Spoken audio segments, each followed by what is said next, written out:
Sarva Shiksha Abhiyan part time contract టీచర్లు ఇన్స్ట్రక్టర్లపై supreme court సంచలన తీర్పునిచ్చింది. వాళ్ళు పూర్తి స్థాయి ఉద్యోగులని తేల్చి చెప్పింది. ఉపాధ్యాయులతో తక్కువ వేతనానికి పని చేయించుకోవటం వెట్టి చాకిర్ని అని కుండబద్దలు కొట్టింది దేశ అత్యున్నత న్యాయస్థానం. సర్వశిక్ష అభియాన్ పథకం కింద పార్ట్ టైం టీచర్లు కాంట్రాక్ట్ ఉపాధ్యాయుల విషయంలో సుప్రీంకోర్టు చారిత్రక తీర్పు వెలువరించింది. నియామక కాలం పూర్తయిన తర్వాత కూడా కొనసాగుతున్న ఉపాధ్యాయుల్ని ఇకపై కాంట్రాక్ట్ ఉద్యోగులుగా పరిగణించడానికి వీల్లేదని తేల్చి చెప్పింది. వారు ఇతర పనులు చేయకుండా ప్రభుత్వం నిషేధించినందున పూర్తిస్థాయి ఉపాధ్యాయులే అవుతారని స్పష్టం చేసింది.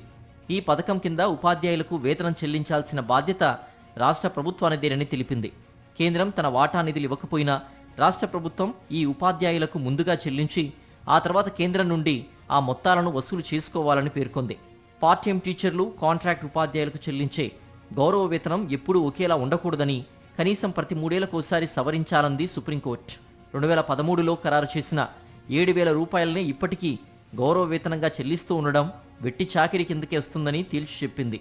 ఇది ఎంతమాత్రం సమర్థనీయం కాదంది. 10 ఏళ్లుగా నిరంతరాయంగా పనిచేస్తున్న నేపథ్యంలో వీరి పోస్టులు శాశ్వతమైనవిగా పరిగణించాలంది సుప్రీం ధర్మాసనం. 2017-18 సంవత్సరానికి మాత్రమే 17,000ను కనీస వేతనంగా చెల్లించాలన్న హైకోర్టు తీర్పును సవాలు చేస్తూ పార్ట్ టైం ఉపాధ్యాయులు ఇన్స్ట్రక్టర్ల సంఘం సుప్రీంకోర్టులో అప్పీలు దాఖలు చేసింది.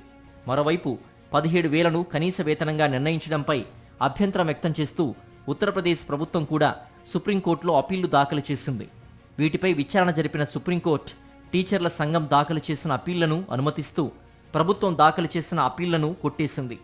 ప్రాథమిక పాఠశాలల్లో నియమితులైన పార్ట్ టైం కాంట్రాక్ట్ ఉపాధ్యాయులు ఎన్సిటిఈ నిర్దేశించిన ప్రాథమిక విద్యార్హతలు కలిగి ఉంటారని, అందువల్ల వీరు రెగ్యులర్ ఉపాధ్యాయుల కంటే ఏ విషయంలోనూ తక్కువ కాదంది సుప్రీంకోర్టు. వీరిని పార్ట్ టైం టీచర్లు అని పిలవడం మోసపూరితమేనని తేల్చి చెప్పింది.